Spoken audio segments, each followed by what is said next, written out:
नमस्कार दोस्तों, आप सभी का स्वागत है हमारे YouTube channel think smart study में। जैसा कि आप सब लोगों को ज्ञात है, कुछ दिन पहले अपने हिंदी व्याकरण की जो कक्षाएं थी वो आरंभ कर दी गई थी और ये व्याकरण में अपना बिंदु चल रहा है, वह चल रहा है संधि। आज की कक्षा प्रारंभ करने से पूर्व चैनल की ओर से आप सभी दोस्तों का मैं आभार व्यक्त करना चाहूँगा जो स्नेह आपने हमारी पूर्व क्लास में दिखाया है। उम्मीद करते हैं इस प्रकार का स्नेह आप हमारे साथ बनाए रखें। इसके लिए चैनल आपका आभारी रहेगा। चलो बात करते हैं आज की क्लास की। जो कल की अपनी कक्षा हुई थी वो ही थी दीर्घ संधि से संबंधित। दीर्घ संधि से संबंधित अपनी कक्षा हुई थी। दीर्घ संधि के उदाहरणों के आधार पर अपन ने इसको समझा था और इसके जो नियम बन के आए थे वो अपन ने निकाले थे। और जो आज का होगा कुछ गुण संधि के बारे में अपन ने समझा था और गुण संधि के बारे में पढ़ेंगे। गुण संधि के साथ साथ आज पढ़ेंगे अपन वृद्धि संधि के बारे में। दीर्घ के बारे में जो अपन ने पढ़ा था, पहला जो सूत्र था इसका, अ या आ के बाद अ या आ आए तो उसका क्या हो जाएगा, दीर्घ रूप हो जाएगा। दीर्घ रूप होगा आ। उसी प्रकार जो दूसरा सूत्र था, ई या ई स्वर का मेल ई या दीर्घ ई से करवाया जाए तो क्या होगा, दीर्घ ई। उसी प्रकार उ व दीर्घ उ का मेल उ व दीर्घ उ से करवाया जाता है तो उसके बाद जो होगा, मेल होने के बाद विकार उत्पन्न होगा, वो होगा बड़ा उ या दीर्घ उ। ये नियम थे दीर्घ संधि के। इसको यह भी बोला जा सकता है कि सजातीय स्वर वर्णों का मेल करवाने के बाद जो विकार उत्पन्न होता है उसे ही दीर्घ संधि का नाम दिया गया। कुछ उदाहरणों के माध्यम से अपन ने इसको समझा था। उसके बाद अपन ने बात की थी गुण संधि में। गुण संधि में बात की थी अपन ने, जिसके सूत्र बन रहे थे उन सूत्रों के बारे में अपन थोड़ी सी चर्चा कर चुके हैं।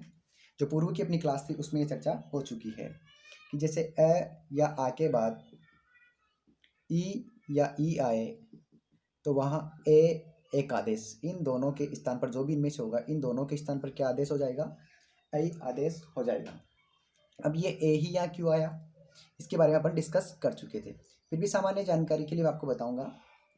उच्चारण स्थान के आधार पर इसका उच्चारण स्थान था कंठ, इसका था ई और ई का तालु। इन दोनों को जोड़ा जाता है तो क्या होगा, कंठ तालु। और ए का उच्चारण स्थान क्या होता है, कंठ तालु, इसीलिए ए ही यहाँ पे आया है। और वैसे भी ये एक संयुक्त स्वर है और इसको अपन विच्छेद करें या इसके टुकड़े करें तो होता है अ धन ई से क्या बनता है, ए। इसीलिए यहाँ कौन सा वर्ण आया, ए वर्ण आया। इसी प्रकार अ या आ के बाद उ या दीर्घ उ आता है तो वहाँ कौन सा वर्ण होगा, ये होगा ए वर्ण। और अ या आ के बाद उ या दीर्घ उ वर्ण आता है तो वहाँ होगा ओ वर्ण। इसी प्रकार अ या आ का मेल री स्वर से करवाया जाता है तो विकार जो उत्पन्न होगा वो होगा अर। इन सूत्रों के बारे में अपन पिछली वाली जो कक्षा थी उसमें चर्चा कर चुके हैं। जो आज का अपना विषय होगा वो होगा गुण संधि को विस्तृत तौर से समझना और दूसरा वृद्धि संधि के बारे में जानना। ठीक है, तो अपन इनको उदाहरणों के माध्यम से समझेंगे। और गुण संधि में मुख्य ये तीन ही नियम है और कुछ अपवाद भी हैं, जो अपवादों की चर्चा अपन एक साथ करेंगे वृद्धि संधि और गुण संधि के। क्योंकि आजकल जो सवाल बनने जा रहे हैं या सवाल बनते हैं वो अधिकांशतः अपवादों में से बनते हैं, इसीलिए ज़्यादा से ज़्यादा अपन अपवादों पे ध्यान देंगे। एक उदाहरण अपने सामने है, उदाहरण है देव धन इंद्र। देखिए प्रथम पद या पूर्व पद का अंतिम वर्ण कौन सा है, व। व को टुकड़े करें तो व में अ और व होगा आधा, यही है, इधर बचा दे। इसके बाद इसकी बात करें इंद्र की तो ई वर्ण, उसके बाद है नृ। जैसे मैंने बताया था कि पूर्व पद या प्रथम पद का अंतिम वर्ण क्या है, अ हो, और उत्तर पद या दूसरे पद का प्रथम वर्ण ई हो, तो इन दोनों के मेल से जो विकार उत्पन्न होगा वो होगा ए। ये किस संधि में हुआ, गुण संधि में। तो इसमें कौन सी संधि होगी, गुण संधि। तो जैसे अब इनको मिलाने की बात करें या संधि करें इनका, तो इनका संधि होगा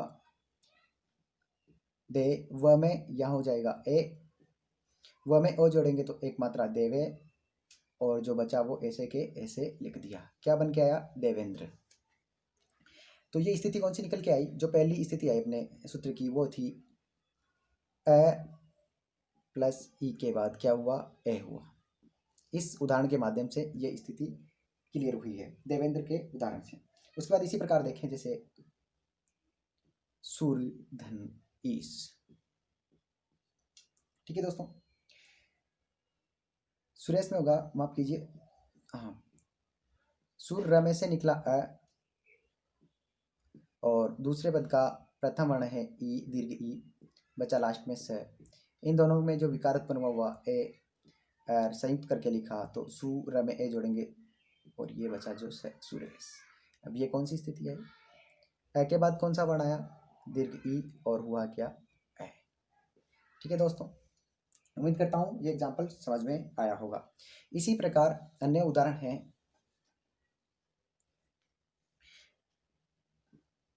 इतर धन इतर। यह सवाल कई बार एग्जाम में पूछा जा चुका है, इसका विशेष तौर से ध्यान रखें। वही इसमें अ है, इधर ई है, दोनों से विकार हुआ, आय जोड़ेंगे तो इतरेतर, क्या होगा, इतरेतर। ठीक है दोस्तों, इसके बाद बात करते हैं आ वाले की, आ धन ई की। आ या ई का जो मेल होगा उसके बाद भी क्या होगा, ए। इसका एक अपन एग्जाम्पल समझते हैं, वह है महाधन इंद्र। वही यहाँ हो गया आ, इसमें से निकाला प्रथम वर्ण ई, दोनों का मेल हुआ, क्या बना, ए, जोड़ा दोनों को, महता, इसमें ए जोड़ेंगे और इधर आधा नवद्र बचा, इसमें ए जोड़ेंगे तो हो गया महेंद्र। ठीक है दोस्तों, इसके अन्य उदाहरण हैं, से यथा धन इच्छा, इसका होगा यथेच्छा। ठीक है, उसके बाद जो उदाहरण होगा,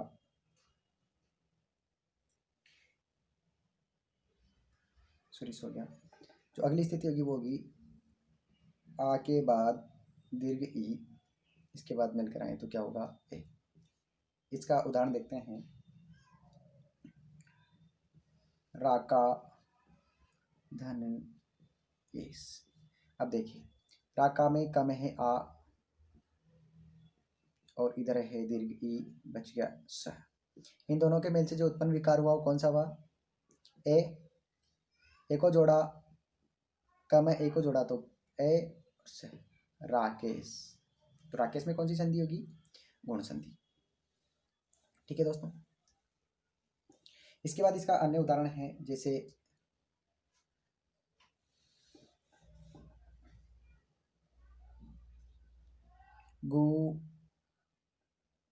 गुड़ा का धन ईस। गुड़ाका का जो अर्थ होता है वो होता है नींद। क्या अर्थ होता है, नींद। और इसका मतलब होता है ईश्वर या फिर स्वामी, ईश्वर या स्वामी। गुड़ाका, इसमें है आ, ये दीर्घ ई, दोनों का मेल करवाएंगे, ए होगा तो क्या हुआ, गुड़ा का बचा का में ए मिलाया के से, गुड़ा केस।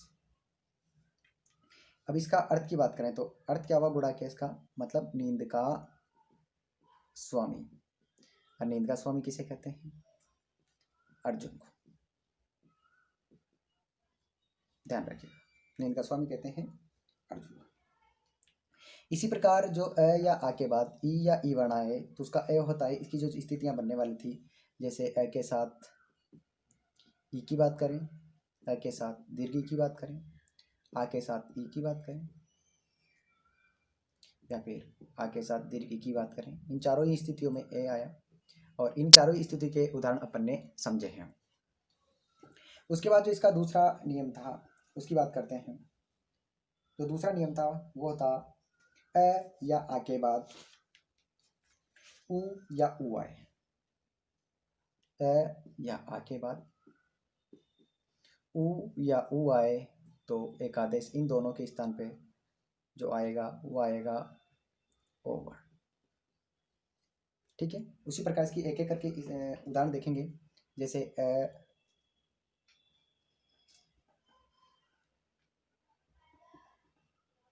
धन उ हो, उसके बाद क्या हो जाएगा ओ। इसके उदाहरण की बात करें तो होगा सूर्य धन उदय। यह में है अ और यहाँ है उ। इन दोनों के स्थान पे एक आदेश क्या होगा, इन दोनों के स्थान पे एक आदेश होगा ओ, और संयुक्त करेंगे तो सूर्य, ये में ओ मिलाएंगे ओ दय। इस प्रकार सूर्योदय में कौन सी संधि हुई, गुण संधि।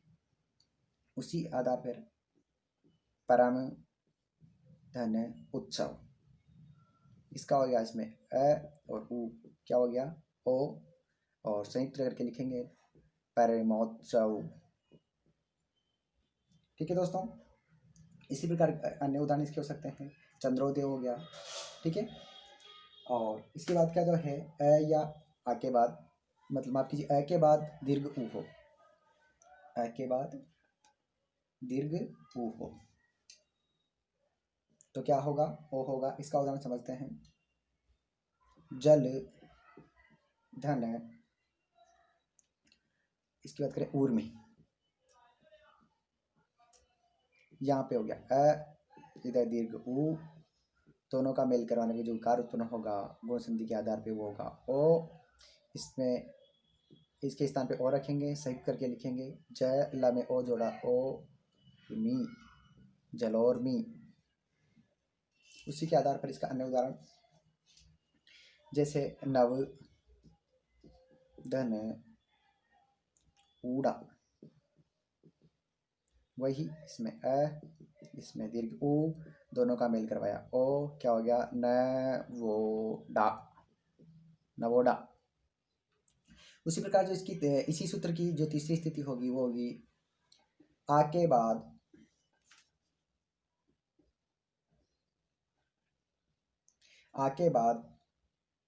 उ वर्ण आए तो क्या होगा, औ होगा। इसका उदाहरण होगा महाधन उदय।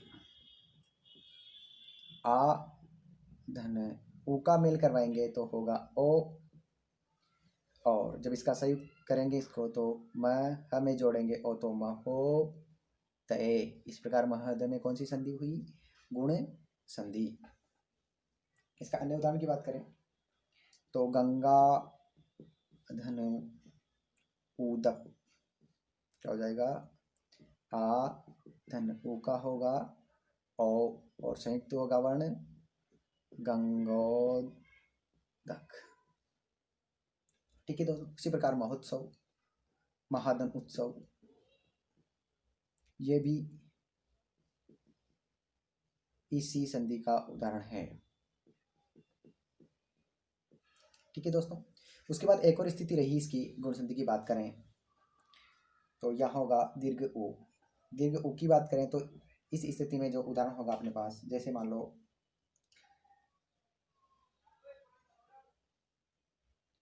ये हो गया गंगा धन, दीर्घ उ की बात करें तो दीर्घ उ में होगा ऊर्मी, आ में से आ निकाला, इधर है दीर्घ उ, इसके दोनों के स्थान पर जो विकार होगा वो होगा ओ, संयुक्त करके लिखेंगे तो क्या हो गया, गांगोरमी।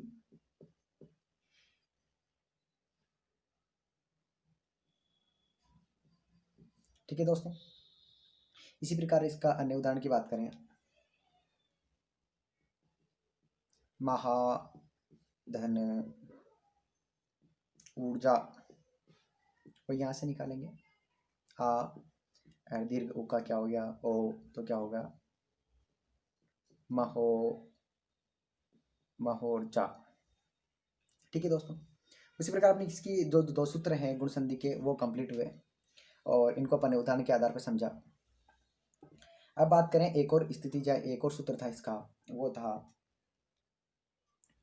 अ या आ के बाद री वर्ण आए तो क्या होगा, अर एक आदेश होगा। इन दोनों के स्थान पर क्या होगा, अर होगा। एक चीज का विशेष ध्यान रखना दोस्तों, जैसे भी अपन ने दीर्घ संधि में बात करी, दीर्घ संधि की मैं यदि बात करूं तो दीर्घ संधि में भी अपन ने पढ़ा था, जब या अ के बाद वर्ण आए तो क्या होगा, आह। वो क्या हो रहा था, इन दोनों के स्थान पे हो रहा था। गुण संधि में भी यही हो रहा है कि जो पूर्व पद है उसका अंतिम वर्ण और जो उत्तर पद है उसका प्रथम वर्ण, इन दोनों के स्थान पे क्या आदेश हो रहा है, जो भी अपने सूत्र में आ रहा है वो आदेश हो रहा है। इसीलिए इनको एक आदेश बोल सकते हैं। इनके आधार पर क्या होगा, एक आदेश। इन दोनों के स्थान पर एक आदेश हो रहा है, इन दोनों के स्थान पे एक आदेश। ठीक है, उसी प्रकार इसमें भी, दीर्घ में भी यही हुआ था एक आदेश, और गुण में भी यही हो रहा है। इसी प्रकार वृद्धि में भी होगा, लेकिन बाकी कुछ संधियां हैं आगे जो स्वर संधियों के में है, उनमें ऐसा नहीं होगा, तो वो आपको बता दिया जाएगा। इस चीज़ का विशेष ध्यान रखें। इसके उदाहरणों की बात करें अपन, तो जैसे है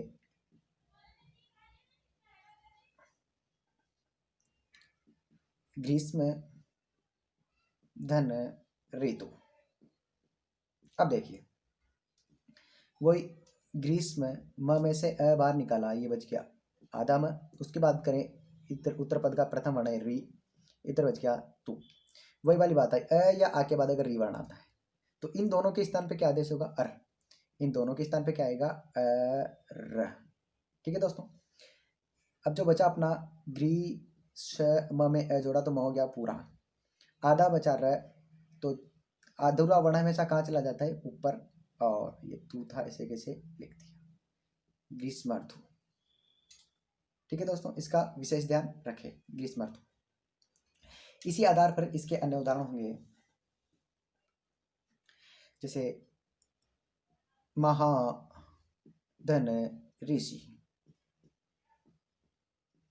वही आवरण, इसका प्रथम वर्ण हो गया री, आ के बाद यदि री है तो इन दोनों के स्थान पर जो होगा वो होगा अर होगा। इसका संयुक्त करके लिखेंगे तो वो होगा महर्षि। ये एग्जाम्पल कई बार पूछा जा चुका है, इसीलिए जो री वाले जो ये नियम है, अधिकांश जो प्रश्न पूछे गए हैं गुण संधि में यहाँ से पूछे गए हैं। लेकिन आजकल क्या है, पैटर्न बदलता हुआ जा रहा है, और अब जो पूछा जाता है अपवादों में से ज़्यादा प्रश्न पूछे जा रहे हैं। इसी प्रकार इसके अन्य उदाहरण की बात कर लेते हैं दो और, जैसे हुआ वर्षा धन ऋतु, हो जाएगा वर्ष ऋतु। अन्य उदाहरण होगा देव धन ऋण, मतलब देवताओं का ऋण, वही देवर्ण। ठीक है दोस्तों, अब अपनी जो गुण संधि है लगभग वह पूर्ण हो चुकी है। बचे हैं इसके कुछ जो अपवाद हैं, उन अपवादों की अपन चर्चा करेंगे वृद्धि संधि के बाद। इन नियमों या इन उदाहरणों के बाद में चर्चा करूंगा कि ये तो देखा अपन ने, जो संधि विच्छेद जो पद दिए हुए थे उनको अपन ने संयुक्त करके लिखा, यही करा। अब मान लो कोई पद आए, जैसे पहचान की बात करें, उसको पहचानेंगे कैसे, पद कोई दे दिया, या माफ कीजिए कोई शब्द दे दिया, ठीक है, तो उसको पहचानेंगे कैसे कि कौन सी संधि का है। जैसे था मेघालय, एक ही जगह मेघालय, अब इसमें कौन सी संधि होगी भाई, मेघालय दिया, एग्जामिनर ने पूछ लिया कि इसमें कौन सी संधि है। जैसे विद्यालय का पूछ लिया,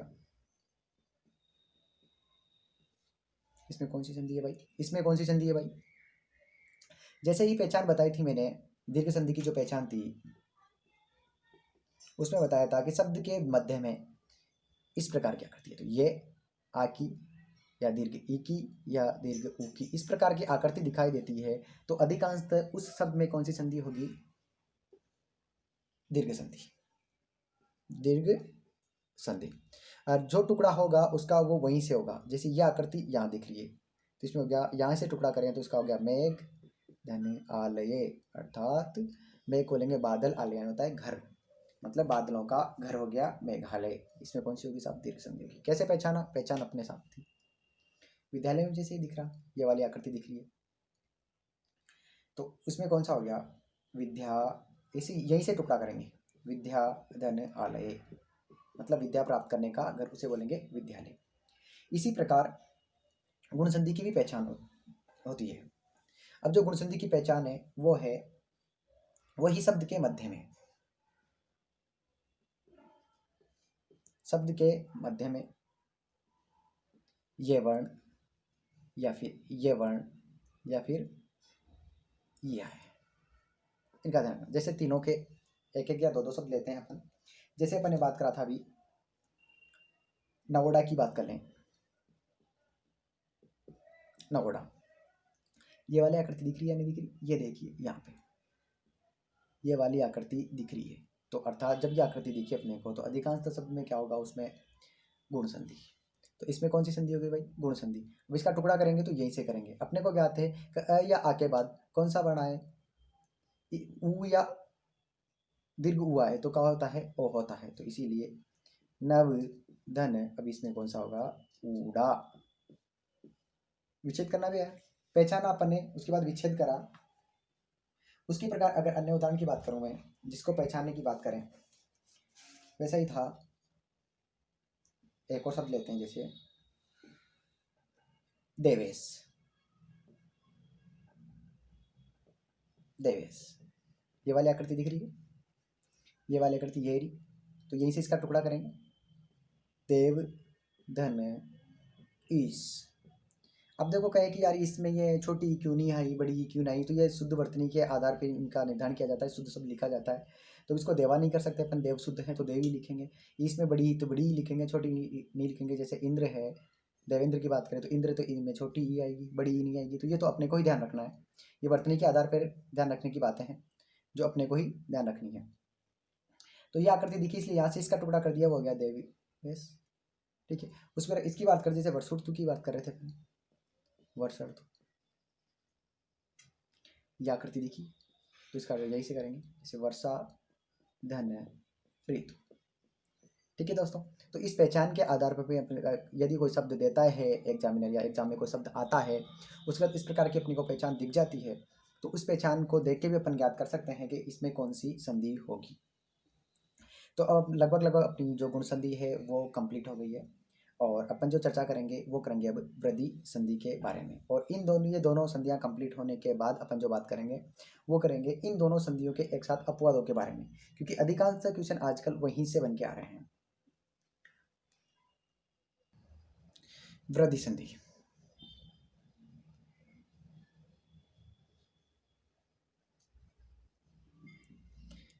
वृद्धि संधि स्वर संधि में संधि का अपना ये तीसरा भेद है, और इसके बाद अपने जो दो भेद बचेंगे वो है यण संधि और अयादि संधि। इसी के साथ अपनी स्वर संधि पूर्ण हो जाएगी। उसके बाद पढ़ेंगे अपन व्यंजन संधि पढ़ेंगे। बात करें वृद्धि संधि की, तो पहले इसका उदाहरण देखते हैं अपन। उदाहरण जैसे बात करें, एक धन एक, वही प्रथम पद का अंतिम वर्ण क में अ है, इधर बच गया ए क अधूरा। उसके बाद यहाँ बचा ए और यहाँ बचा क। अ के बाद ए हाय, ये स्थिति जो पहली क्लास थी उसमें मैंने बताया था, दूसरी क्लास में भी आपको बताया था। अ या आ के बाद ए या ए आता है तो उसका क्या कर देते हैं? वृद्धि कर देते हैं। ए का वृद्धि करेंगे तो ए का वृद्धि रूप होगा अय। ठीक है दोस्तों, तो इन दोनों के स्थान पे क्या आदेश होगा? अय होगा। उसी प्रकार बात करें, जैसे ए क में जोड़ेंगे ए तो डबल मात्रा, और बचा क्या? क। ये ध्यान रखना, ए होता है उसकी एक मात्रा लगती है, और जो अय होता है उसकी डबल मात्रा लगाई जाती है। ठीक है दोस्तों, तो इस प्रकार अपना जो सूत्र निकल के आया वो क्या आ गया? अ या अ के बाद अगर ए आया तो कौन सी स्थिति आ गई, आई आ गई। और यही सूत्र पहले भी अपन ने चर्चा कर रखे हैं। तो पहले एक बार सूत्र लिख लेते हैं हम, उसके बाद सभी के एक एक करके अपन उदाहरण समझते हैं। जैसे कि अभी अपन ने गुण संधि में समझा था, मैंने कहा था अ या आ के बाद ए या फिर आई वर्ण आए तो क्या होगा, इन दोनों के स्थान पर, इन दोनों के स्थान पर जो आदेश होगा वो होगा अय वर्ण, मतलब इसी वर्ण का वृद्धि रूप। ठीक है दोस्तों, अब बात करते हैं वही अ प्लस ए वाली बात, क्या हो जाएगा, अय रूप हो जाएगा। जैसे अभी एक तो अपन ने समझ लिया, एक है पुत्र धन ऐसना। इसमें भी अधिकांश कई बार है ना बालक है ना कंफ्यूज रहता है कि यहाँ ए होगा या ए होगा। इसका एक बहुत अच्छा तरीका बताऊंगा, फिलहाल आप एक बार उदाहरणों के द्वारा समझ लीजिए। उसके बाद जब लास्ट में अपन इसका वो जो तरीका है या ट्रिक बोल सकते हैं वो जानेंगे। अधिकांश शब्द उसी प्रकार के आते हैं, कुछ एक शब्द बस आपको याद रखने हैं। तो इसमें पुत्र की बात करें तो त्र में से अ निकला, वो आया, उसके बाद ए है, अ या अ के बाद अगर ए आता है तो कौन सा आदेश होगा, ऐ वर्ण आदेश होगा। तो इन दोनों के स्थान पर क्या आदेश हुआ, ऐ वर्ण आदेश हुआ। और ऐ में माफ कीजिए, पुत्र त्र में ऐ जोड़ा तो त्रय डबल मात्रा, ठीक है, षणा ऐसे कैसे आएगा, पुत्रेषणा। ठीक है दोस्तों, इसी प्रकार इसके अन्य उदाहरणों की बात करें,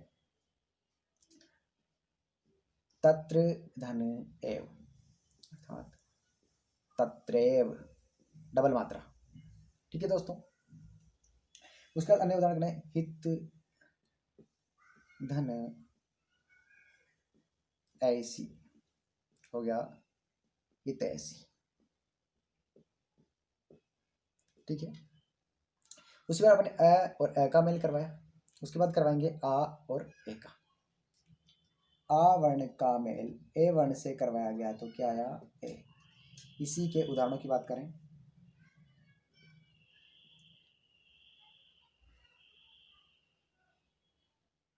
माफ कीजिए, इसका होगा, ये लेते हैं पहले अ के बाद ए वर्ण, या फिर यही ले लेते हैं आ के बाद ए वर्ण। इसका होगा जैसे सदा धन एव, वो यहाँ आ वर्ण और ए वर्ण, इनका आपस में मेल करवाते तो कौन सा वर्ण आएगा, ए जोड़ा ए में तो सदैव, संयुक्त वर्ण क्या हुआ, सदैव। अन्य उदाहरण की बात करें, तथा धन एव, इसका हो जाएगा तथैव। ठीक है, समझ में आ रहा है। और उसके बाद बात करें, एक और उदाहरण लेते हैं, जैसे वसुधा, वसुधा धन एव, अर्थात वसुदेव भगवान श्री कृष्ण। ठीक है दोस्तों, इसके बाद इसको मैं मिटा देता हूँ, जो आगे की स्थिति है, जैसे अ के बाद अपन ने लिया, आ के बाद ए ले लिया है, अब अ के बाद लेंगे आई और अ का आई। इनके साथ उदाहरण देखते हैं।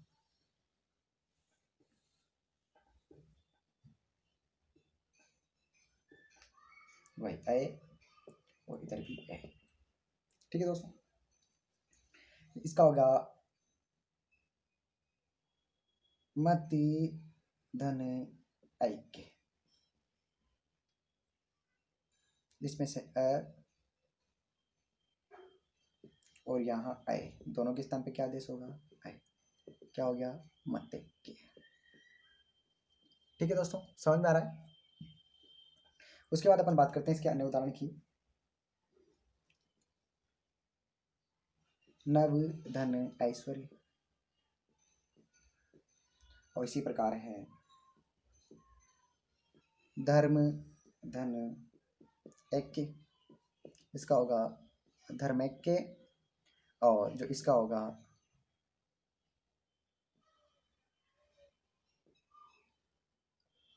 नवेश्वर्य। ठीक है, उसके बाद इसके उदाहरणों की बात करें तो होगा महाधन ऐश्वर्य,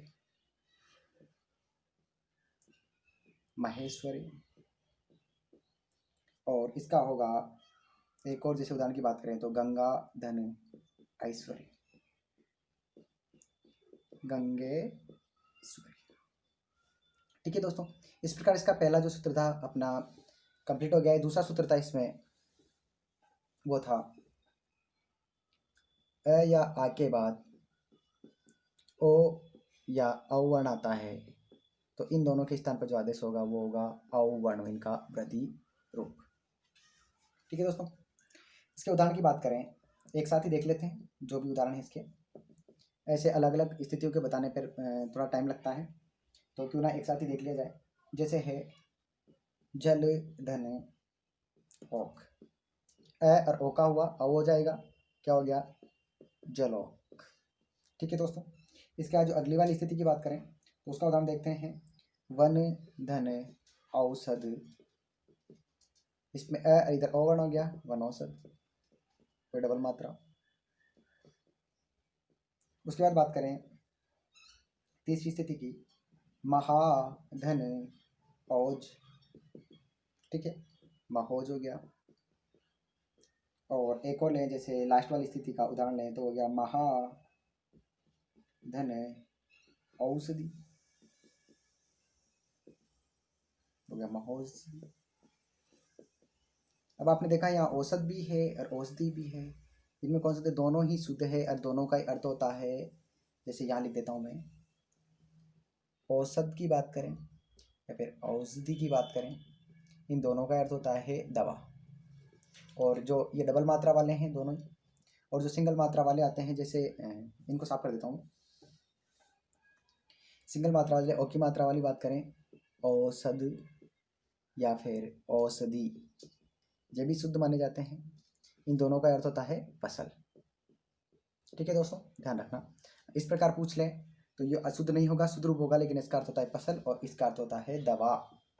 ठीक है, इस प्रकार अपने इनके जो हैं उदाहरणों के साथ अपने वृद्धि संधि समझी कि वृद्धि आदेश हो जाता है दोनों के स्थान पर ओ या फिर माफ कीजिए आई और औ आदेश हो जाता है।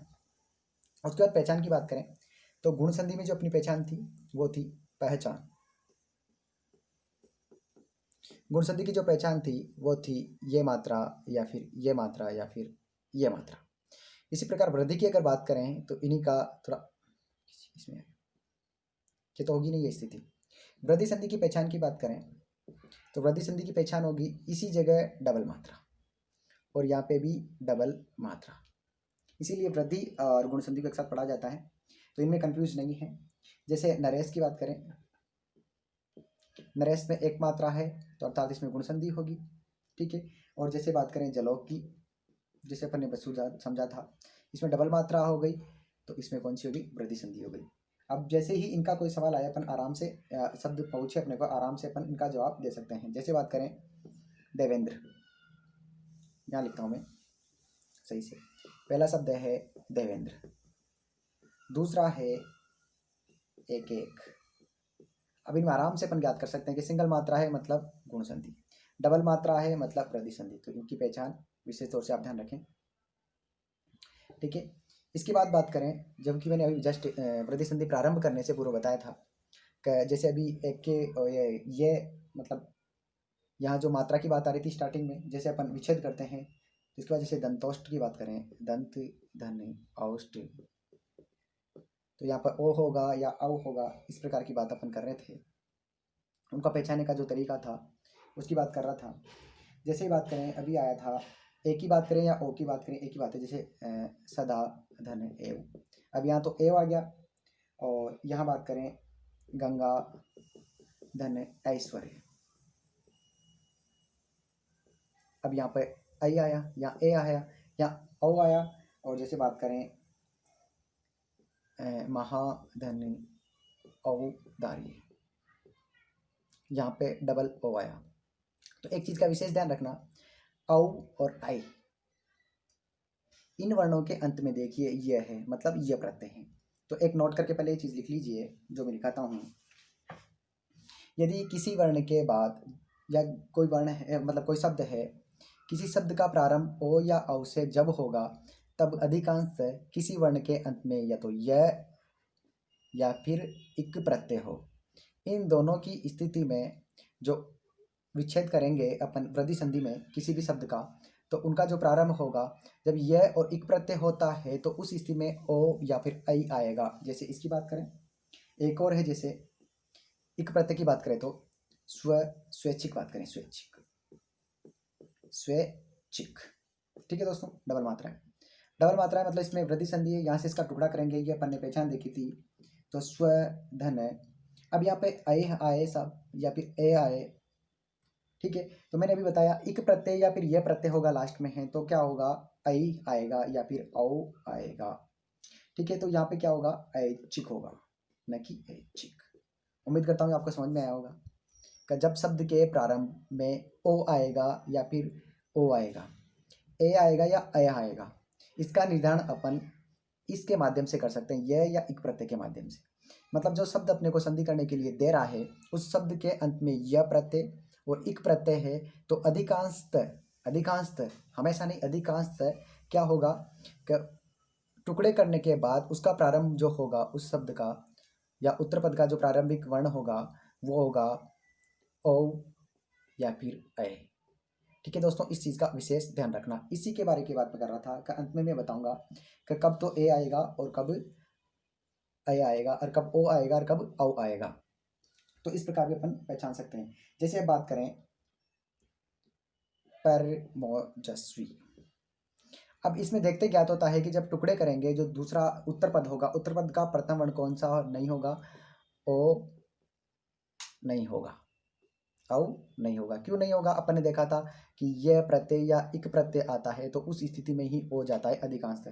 तो इसमें क्या होगा, परम धन ओजस्वी। ठीक है दोस्तों, और जैसे ही बात करें यह प्रत्यय की बात आई थी तो उसकी बात करें, जैसे परम ओजस्वी हुआ, उसी प्रकार है परमोधारी। अब इसमें क्या होगा, इसमें होगा यह प्रत्यय दिख रहा है, अर्थात जब अपन इनका विच्छेद करेंगे तो उत्तर पद का जो प्रथम वर्ण प्रारंभिक वर्ण होगा इसका वो होगा औ होगा, या ओ था लेकिन इसमें औ होगा। जैसे परम धन औधार्य। उम्मीद करता हूँ ये समझ में आएगा कब तो औ आएगा और कब ओ आएगा। उसी प्रकार जो ऐ वर्ण है उसमें भी अगर ये या इक प्रत्यय आता है लास्ट में तो ऐ वर्ण होगा, न कि ए। इस चीज़ का विशेष ध्यान रखें। इसी आधार पर अपनी वृद्धि और गुण संधि कंप्लीट हो गई है। जो वृद्धि और गुण में अपन ने पढ़ा आज वो था इनकी पहचान, इनके बारे में विस्तृत जानकारी। और जो अपन कल की क्लास होगी, कल की क्लास में अपन इनके अपवादों से संबंधित अपनी क्लास होने वाली है। उम्मीद करता हूँ आपको आपकी क्लास पसंद आई होगी, और पसंद आई है तो दोस्तों आप सबसे हमारा यही निवेदन रहेगा कि जैसे आपने पिछली कक्षा में हमें प्रेम और स्नेह दिया उसी प्रकार आपका वो प्रेम और स्नेह हमारे ऊपर बनाए रखें। और आज के लिए बस इतना ही। धन्यवाद, नमस्कार।